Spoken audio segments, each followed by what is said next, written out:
Our moderator for this next panel is Gary Schneider. Gary and I have a history that goes back more than a few decades. And I will save you all the story about how he tried to electrocute me. But we'll save that for the drinks. Truly an incredible engineer. So Gary's panel is about producing the town hall, the CEO town hall in particular, which is probably the most important thing that any of us does in the corporate space. Because at the end of the day, that's who writes the checks and says, yes, you get to keep doing this. So Gary, all yours. Thank you, Dave. It was not intentional.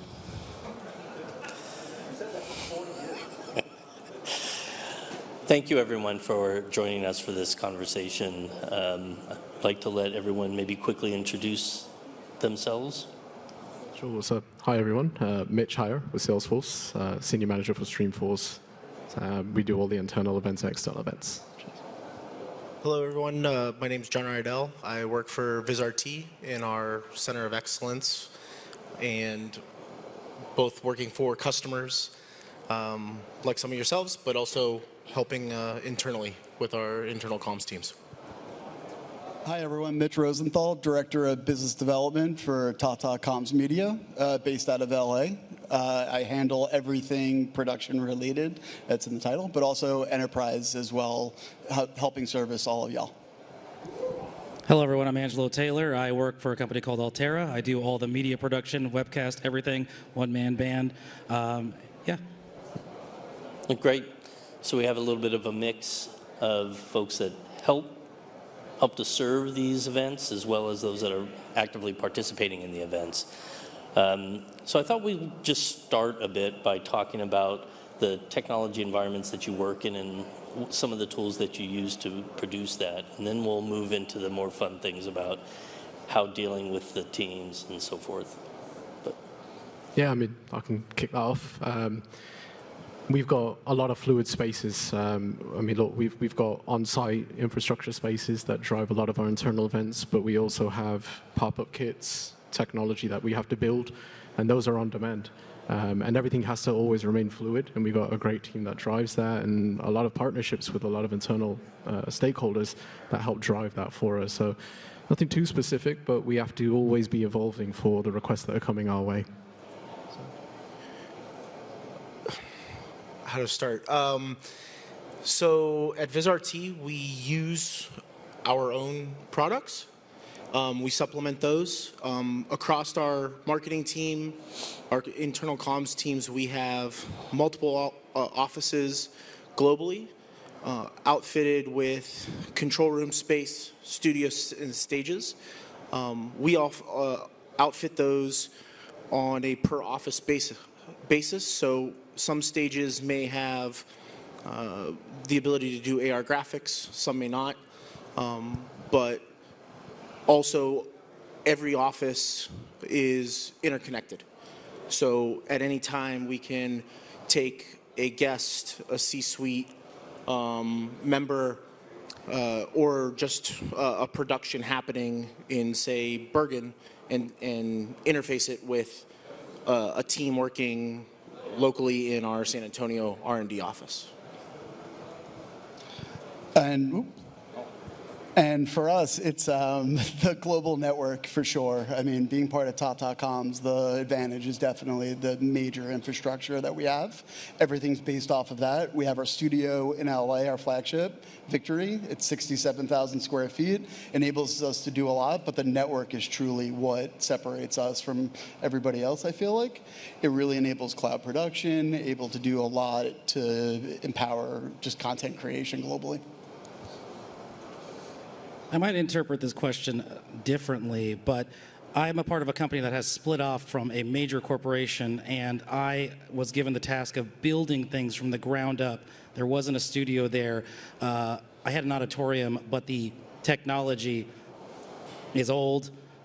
There's no documentation, so I have the full creative control with what equipment I've been able to purchase, how I've been able to implement it, which has been extremely exciting. I've had to teach myself a lot of things in a short period of time, but yeah, it's been fun to see what I can do with a one to two person operation, and not really be beholden to any like Paul or any kind of existing infrastructure. So for your events, do you do primarily, is it a single venue that your execs work from? Because we heard from John, it sounds like he has interconnects between different facilities to bring these people in. Do you do that same sort of thing, or is it primarily like one location? Yeah, I mean, it's a little bit of everything. For our spaces, we're obviously having to travel to multiple different sites, our offices, off-sites.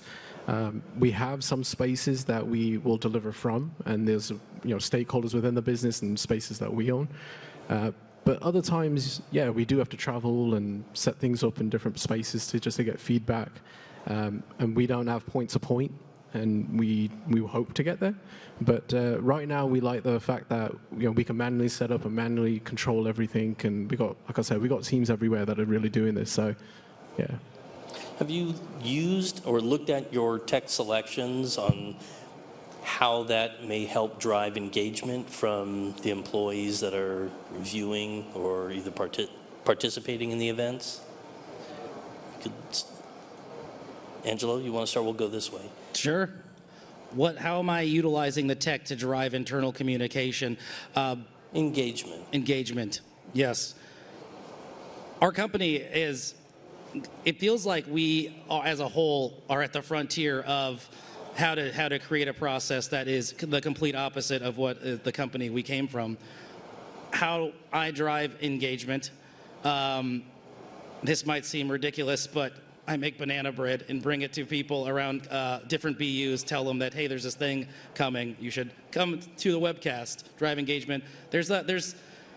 We're in this transition period where there was the pandemic, people are working from home, so we're trying to drive engagement personally by like getting people back to the office for a period of time and make it fun.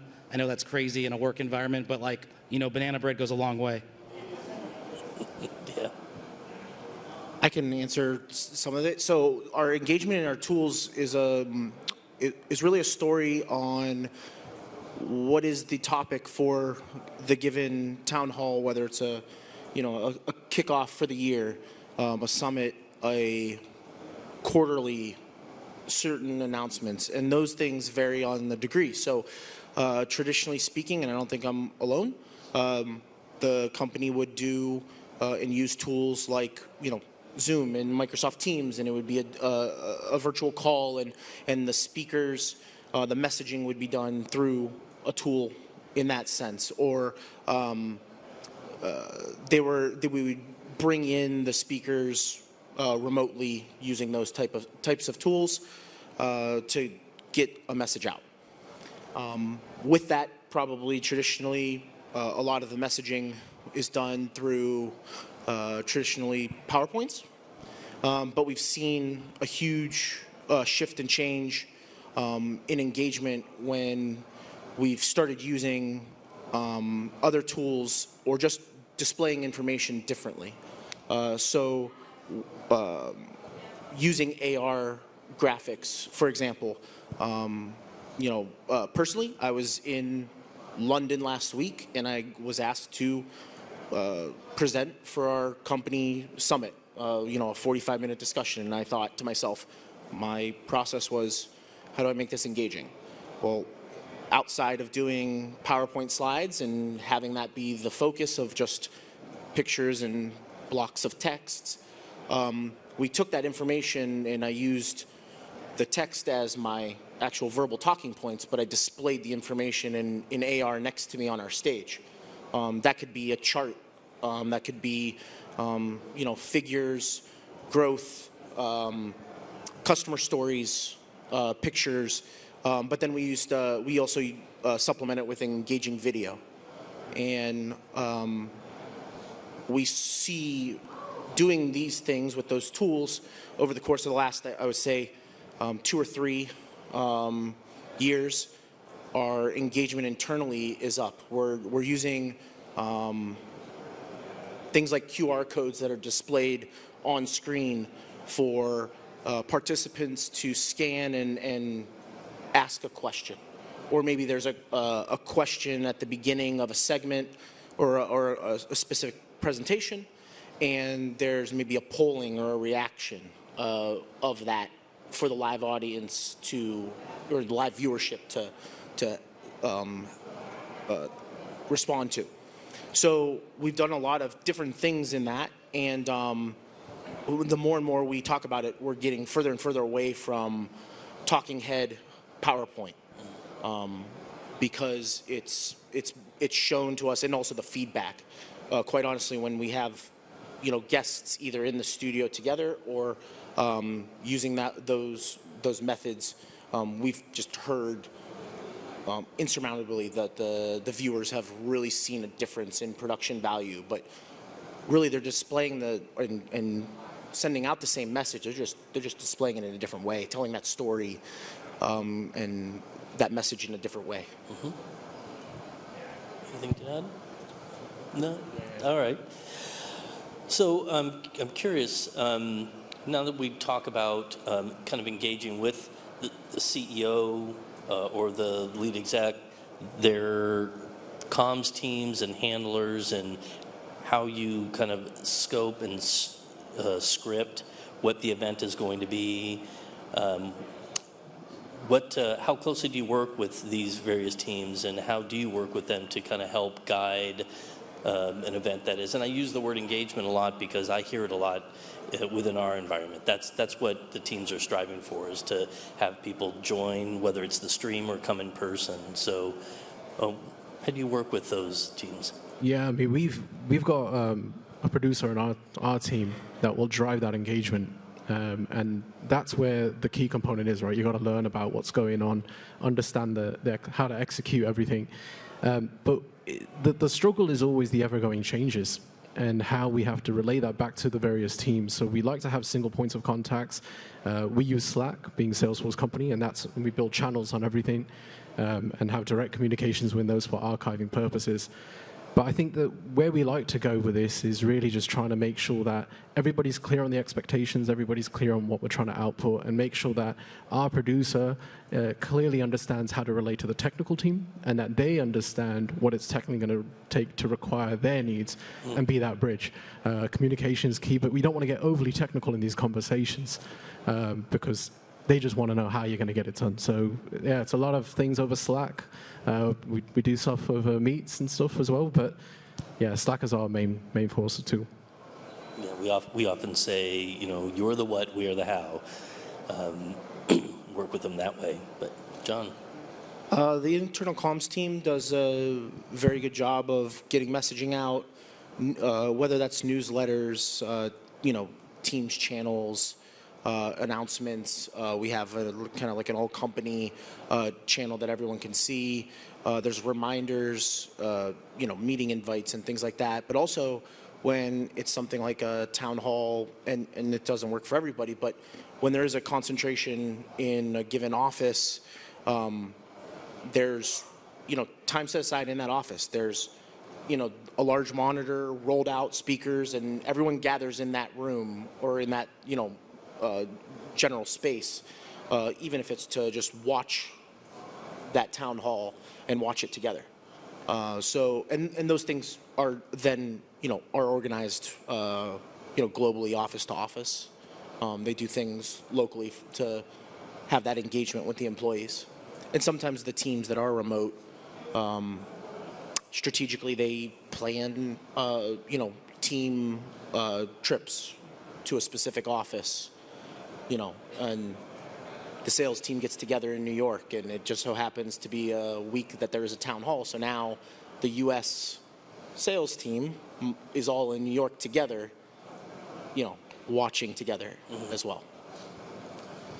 Yeah, and for us, it's a little different. We're obviously servicing a little bit more. We're not producing our own Tata group town halls. But for us, we are treating all these opportunities just like we would treat a big spectacle, Olympics, Super Bowl. This is, for an enterprise Fortune 500 company, this is your Super Bowl, and we definitely respect that, and we treat it very much that way.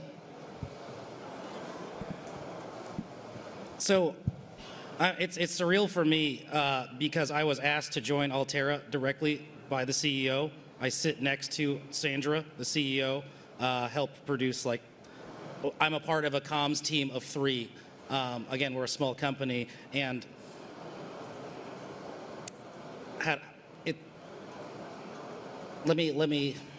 it's hard to put into words what I do on the day-to-day. I produce a lot of media. How do we distribute it? We create newsletters.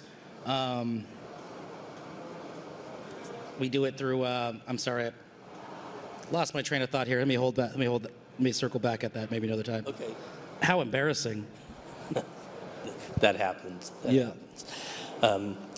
Well, I was going to move into the more fun part of it, sort of, which is when you're building these relationships with the comms people, the executives and all of that, doing these on a routine basis, there's often those last minute, oh, I would really love it if, and some stressful times. How do you, what's your mindset? How do you work with the people in these kind of stressful situations and kind of get to a good resolution where everybody's happy? Yeah, very carefully. Yeah. Look, it's office as CEO, so whatever they say goes. But at the end of the day, we also have to educate everybody what the guidelines are and how to do things best. So you have to take these requests very carefully, engage with calmness, and understand that these things are going to be stressful and they're going to create stress amongst the teams. So come together with a game plan, understand how you're going to execute it, and if you can't, be open and honest.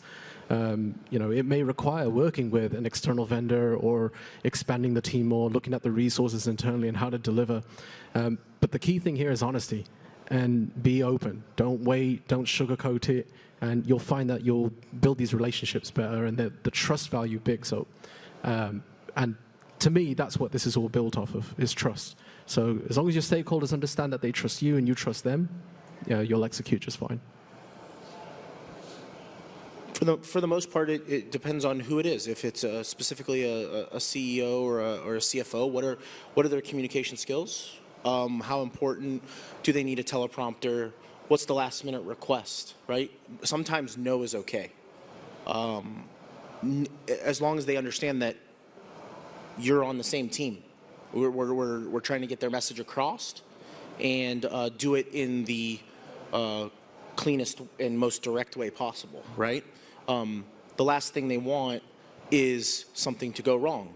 So sometimes it's simple as the easy way, right? But working with them through that process and yes, of course, what you're saying, gaining the trust, and also them being prepared. Of course, there's always going to be a last minute.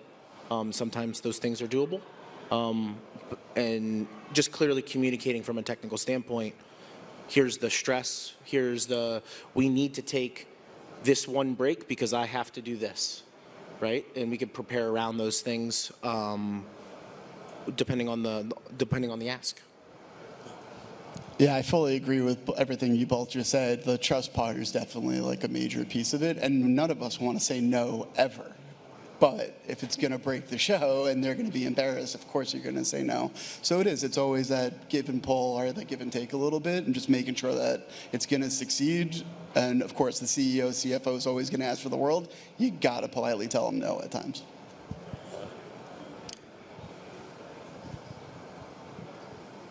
I am used to, I would describe it as war-hardened.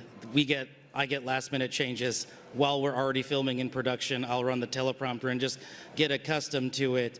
But really, what really drives my motivation and inspiration is like my days of working at like Intel before I switched to Altera and being surrounded by extremely motivated individuals like Robert Enriquez in this room. Seeing people keep their cool when these last-minute changes happen, things break. It makes me want to be a better person, and I think I've taken all the best attributes from my former team and everybody I work with, and yeah, if things go wrong, shit happens. Be direct to the CEO, like in this case, my CEO. Trust me, and we're gonna make mistakes, and just acknowledge them and learn from it. Yeah. Does this all sound familiar to folks that have been in this? Yeah, come on. So if you've been in those situations, you all know, I imagine this resonates for a lot of people.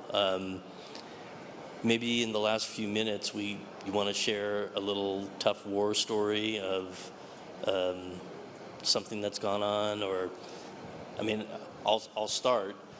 We were doing a company connect from Bangalore, and we do everything Remy. So the CEO was in Bangalore, but the production team was here in Mountain View. And 5 minutes before the CEO was coming out, getting mic'd up, the A2 was getting the mic'd up, our producer on comms talking with Ryan at the time, and then right on comms is, "We lost you."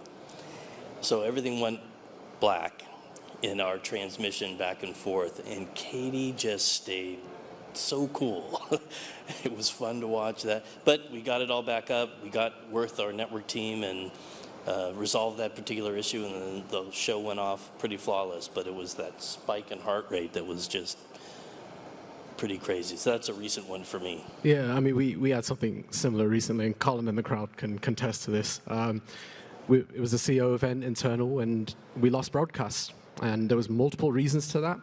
But ultimately, at the end of the day, I mean, I say surround yourself with people that are smarter with you.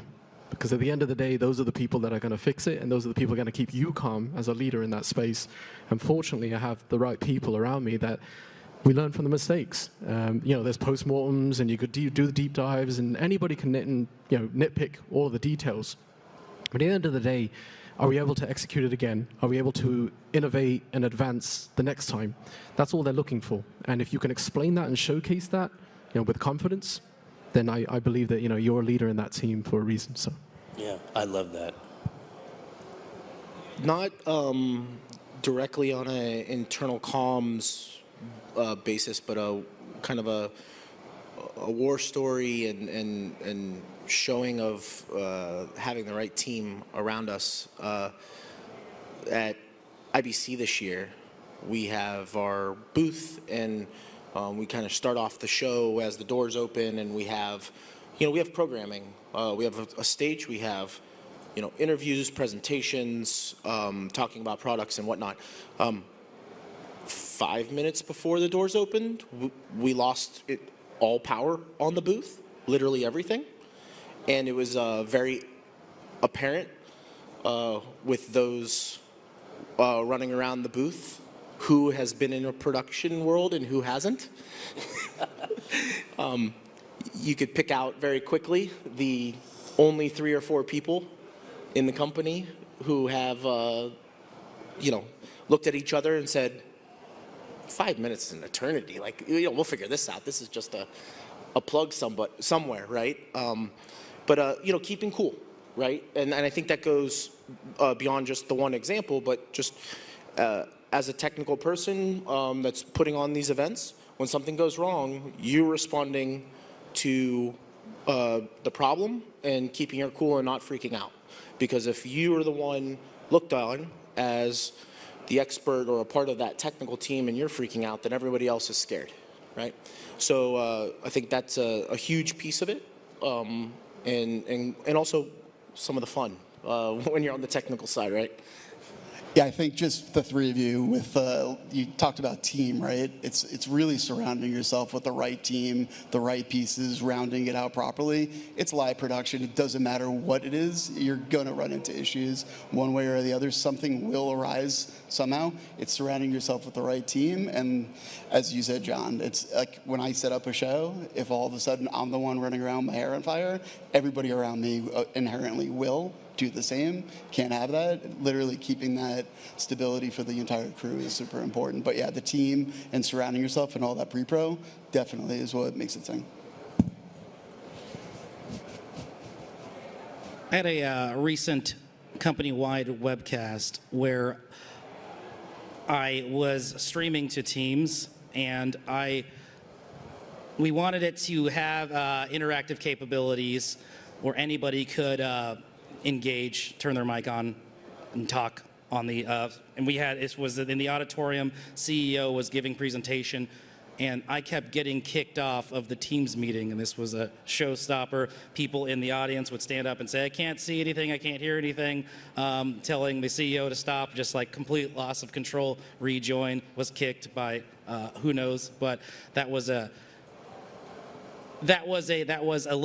quite embarrassing, but also a reminder that I have so much to learn, so much to understand, even in like the teams, how to create like a town hall going, creating like managing that and controlling so this doesn't happen, and acknowledging that I can't do everything and I should not act like I can do everything. This is a very humbling experience in my new position. I come from a video production background in motion graphics, and then learning all the ins and outs of broadcasting and IP, that's like wizardry to me. And then being at a CEO-facing town hall and these happening and people asking questions, I'm like, well, magic.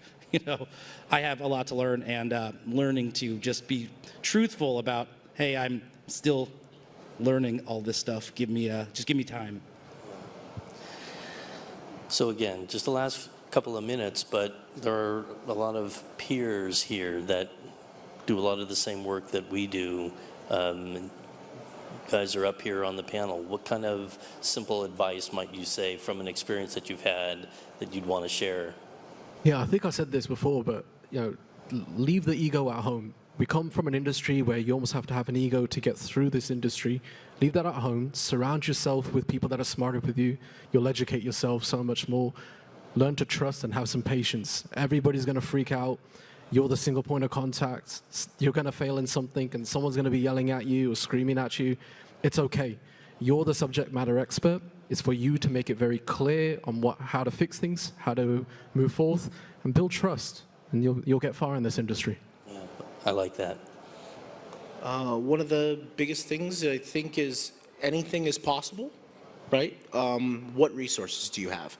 Don't overextend yourself, and look for the pain points, right? There's been a progression in production value in what we've done internally with our own things, and we're constantly talking about, well, if we wanted to do this, we should think about presenting in this way, or maybe if we see something where we're losing viewership from remote, we need to make there to be less breaks, right? Shorten the presentations, make the engagement.